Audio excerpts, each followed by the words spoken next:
आखिर हमारे ही राज्य में दूसरे राज्यों के छात्रों को मौका क्यों? बिहार के छात्रों को उत्तर प्रदेश, महाराष्ट्र, चंडीगढ़, हरियाणा और अन्य जगह मौका क्यों नहीं मिलता है? तो फिर ये सवाल आपसे क्यों पूछा नहीं जाए कि आपने जो दरवाजा खोल दिया है, जब सबसे ज्यादा गरीब राज्य आप, सबसे ज्यादा शोषित राज्य आप, सबसे ज्यादा भूखमरी आपके राज्य में। यहाँ के लोग भी तो जाते हैं, उनका सीधा यही इल्जाम है कि यहाँ के लोग नहीं जाएंगे, यहाँ के लोग जाना छोड़ देंगे। नहीं, कहाँ? हम तो मजदूरी में जा रहे हैं, हम तो दिहाड़ी करने जा रहे हैं, हम बोझा उठाने जाते हैं, हम फैक्ट्रियों में काम करने जाते हैं, नौकरी करने नहीं जाते। कहाँ? किस राज्य में बिहारियों की आबादी सबसे ज्यादा नौकरियों में? मुझे बताए कोई। खाना आपके यहाँ नहीं जुट रहा है, लेकिन आप खाना खिलाने के लिए दूसरे राज्यों को आमंत्रित कर रहे हैं, और आपके यहाँ के लोग पानी पी के और पेट में भीगा कपड़ा बांध के रह रहे हैं, नीरज जी। और आप हमें और यहाँ के युवाओं को ये कह रहे हैं कि आप दूसरे जगह जाइएगा। नीतीश कुमार इस डोमिसाइल नीति को लागू नहीं करेंगे तो कहीं ना कहीं बिहार विधानसभा चुनाव में के लिए बोल रहे हैं तो कितना, लेकिन 90 इधर का होना चाहिए, 10 उधर का होना चाहिए। पटना में फेमस टीचर खान सर हो गए, ज्ञान बिंदु हो गए, या फिर बड़े बड़े संस्थानों में एसडीएम पहुंचते हैं, पुलिस प्रशासन पहुंचती है, तो खान सर में की कोचिंग में तो ताला लटक गया है। तो इसको आप मतलब किस तरह से देखें, क्योंकि दिल्ली में जो बच्चे पढ़ते हैं वहां जो घटना घटी वो अच्छे से आप जानते हैं।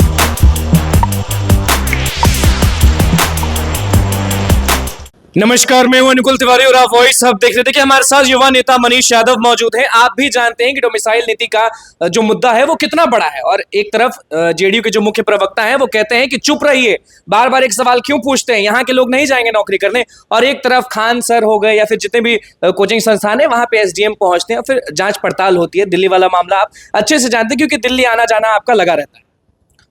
देखिए, पहला सवाल लीजिए अगर, तो जदयू के जो प्रवक्ता ये कहते हैं कि बार बार एक सवाल, मैं जदयू के उन प्रवक्ताओं को ये जवाब देना चाहता हूँ कि एक सवाल बिहार के 8 करोड़ 10 करोड़ युवाओं से जुड़ा हुआ सवाल है, और ये सवाल को बार बार उठना चाहिए कि आखिर हमारे ही राज्य में दूसरे राज्यों के छात्रों को मौका क्यों?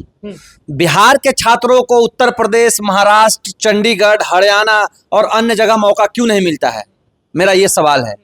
तो फिर ये सवाल आपसे क्यों पूछा नहीं जाए कि आपने जो दरवाजा खोल दिया है, जब सबसे ज्यादा गरीब राज्य आप, सबसे ज्यादा शोषित राज्य आप, सबसे ज्यादा भूखमरी आपके राज्य में, तो सबसे कम अवसर आपके ही छात्र और युवाओं को आपके राज्य में मिलेगा।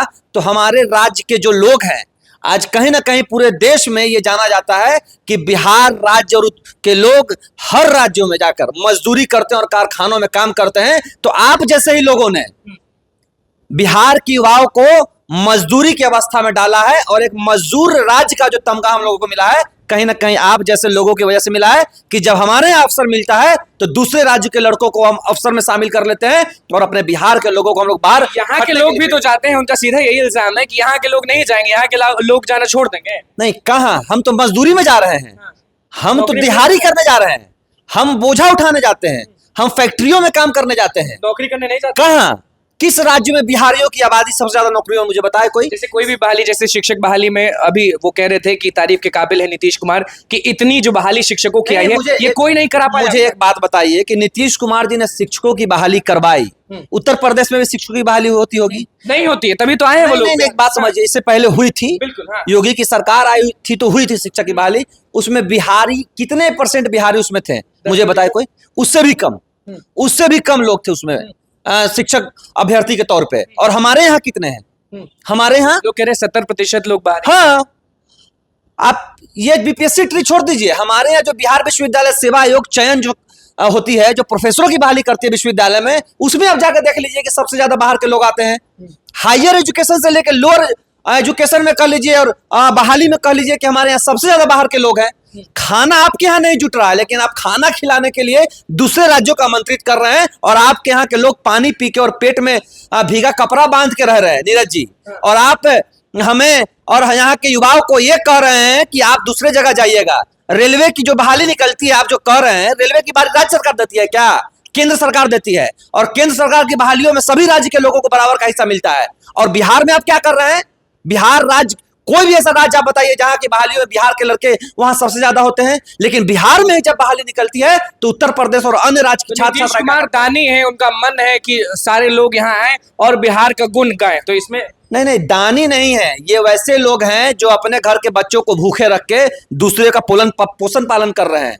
यहाँ कोई दानी की सवाल नहीं, इनको प्रधानमंत्री बनना था, इन्होंने जल्दी से जल्दी ये हटा दिया, डोमिसाइल ये हटा दिया, इनको प्रधानमंत्री बनना था। प्रधानमंत्री बनने के लिए सब चीजें। हाँ बिल्कुल, ये प्रधानमंत्री बनना था, इसीलिए उन्होंने ऐसा किया। लेकिन आज बिहार के करोड़ों छात्र नौजवान युवा जो पढ़ते लिखते हैं, जिनके पिता खेतिहर मजदूर हैं, जिनके पिता रिक्शा टेम्पू चलाते हैं, मजदूरी करते हैं, कहीं ना कहीं उसकी आस थी कि जो बहालियां निकलेगी उसमें हमारा बाल बच्चा जो पटना के छोटे छोटे रूम में लेकर पढ़ रहा है, पढ़ता लिखता है, लैंड कर जाता है तो लैंप में पढ़ता लिखता है, वैसे लोगों का भविष्य कहीं ना कहीं नीतीश कुमार दाव पे लगा दिए हैं। और आने वाला विधानसभा चुनाव इसी डोमिसाइल नीति पे आपकी सत्ता को नस्ते नाबूद कर देगा। इस बात आपने बीच में कहा था कि 70% लोग जो है वो बाहरी हैं, बस 30% लोग बिहार के हैं। तो ऐसे में आप जो बोल रहे हैं, तो सरकार में जितने भी प्रवक्ता हो गए या विधायक हो गए या MLC हो गए, सारे लोग बोलते हैं कि जो लोग बोलते हैं कि 70% बाहरी हैं, वो प्रूफ हमको लाए। क्या प्रूफ है? विश्वविद्यालय जाके देख लीजिए, हर जगह जाके देख लीजिए, हर जगह बिहारी है, न कि बाहरी है।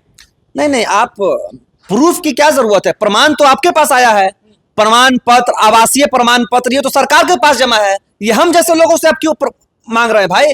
आपके पास तो जिन लोगों ने आपके यहाँ बहालियों में वेरिफिकेशन करवाया उसका आवासीय प्रमाण पत्र होगा, तू बिहार का रहने वाला है, उत्तर प्रदेश का रहने वाला है, तो आप ना बताइए डाटा। हम तो आपसे डाटा पूछ रहे हैं, आप कैसे कह रहे हैं कि बाहर के लोग नहीं आ रहे हैं? आप हमें डाटा दीजिए। जो बच्चा आत्महत्या कर रहा है, 2 नंबर से छूट जाने पर रो रहा है, क्यों रो रहा है?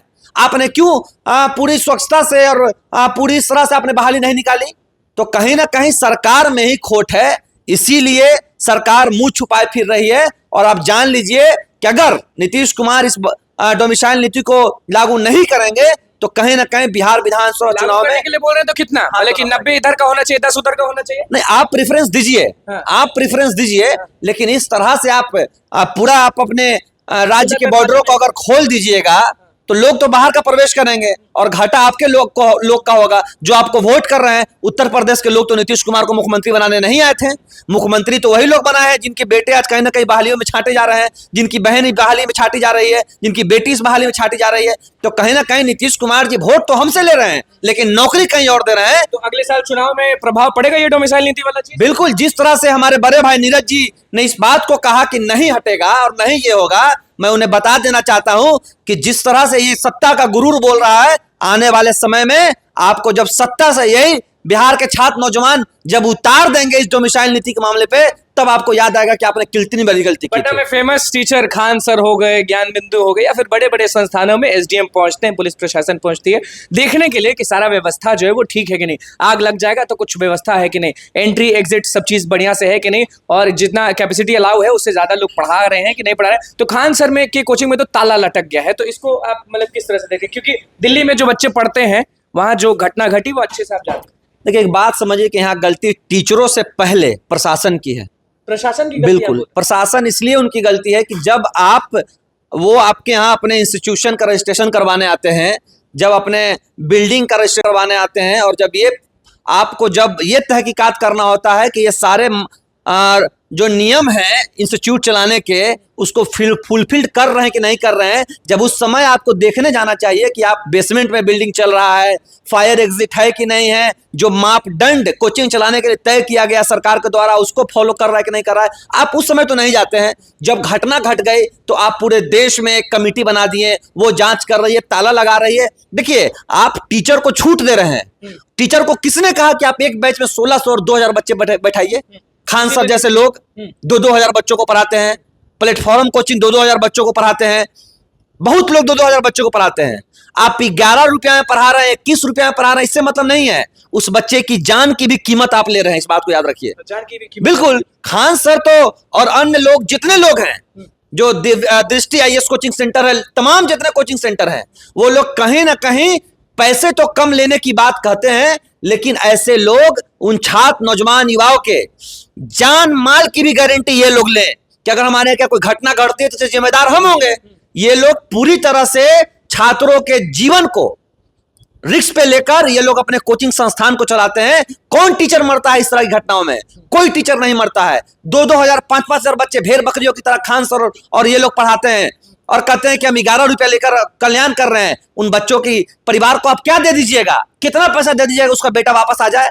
ये लोग पूरी तरह से देश के छात्र नौजवान युवाओं को बरगला रहे हैं। कोई मानक और मापदंड नहीं है कोचिंग चलाने का इनके पास। ऐसे लोग जो भी पाए जाएं उनको सभी को जेल भेजना चाहिए। सभी को, जो हो, बड़े टीचर, छोटे जेठ, खान सर हो, दिव्य दृष्टि आईएएस हो, जो भी हो, ऐसे सभी लोगों को एक बहुत बड़ा दंडनीय अपराध है, इस बात को जान लीजिए। और जो भी इस मापदंड को नहीं पूरा करता है, कुछ कोचिंग पे क्या आप ताला लगाने सो जाएगा, ये लोग फिर से ऑर्डर ले आएंगे सरकार से, और सरकार भी पैसे देकर, प्रशासन से ये लोग पैसे देकर रजिस्ट्रेशन लेती है। कोई मापदंड इनका नहीं है, पैसे के दल पर ये लोग पूरी व्यवस्था को खरीदे हुए हैं, और यही व्यवस्था हम बच्चों की जान ले रही है, बिहार के भविष्य और देश के भविष्य का जान ले रही है। फेसबुक और अपने ट्विटर हैंडल पे आप लगातार पेपर लीक का मामला उठाते हैं, डोमिसाइल नीति का उठाते हैं, कोचिंग वाला भी उठा रहे हैं। सब लोग कह रहे हैं कि मनीष जी अब आंदोलन करने वाले हैं और आंदोलन का समय आ गया। नहीं, हम लोग तो पिछला बार ही पेपर लीक हुआ नीट में, आप लोगों ने देखा, लेकिन जब सरकार ही बिकी हुई है तो उसमें क्या हम लोग कर सकते हैं। सुप्रीम कोर्ट ने बोल दिया है कि परीक्षा फिर से नहीं होगी। नहीं, सुप्रीम कोर्ट, देखिए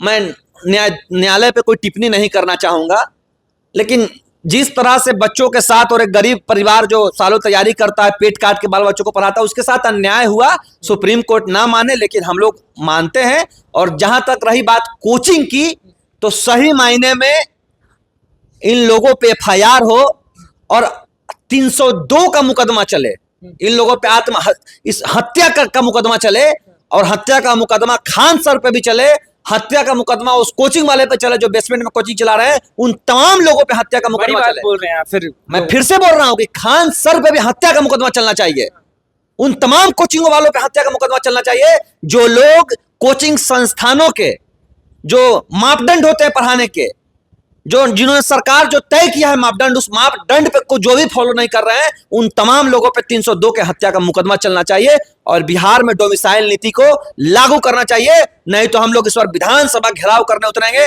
और मुख्यमंत्री का भी घेराव करने उतरेंगे। देखिए, मनीष यादव हमारे साथ मौजूद थे। डोमिसाइल नीति, कोचिंग वाले मामले, पेपर लीक पर क्या कुछ बोला है, और खान सर पर कुछ ज्यादा ही भड़के हुए हैं। तो बस अब डोमिसाइल नीति लागू करवा के ही दम लेंगे, क्योंकि विधानसभा मार्च और नीतीश कुमार का घेराव करने की बात छेड़ दी है। तो बस हमारे चैनल को सब्सक्राइब कर, धन्यवाद।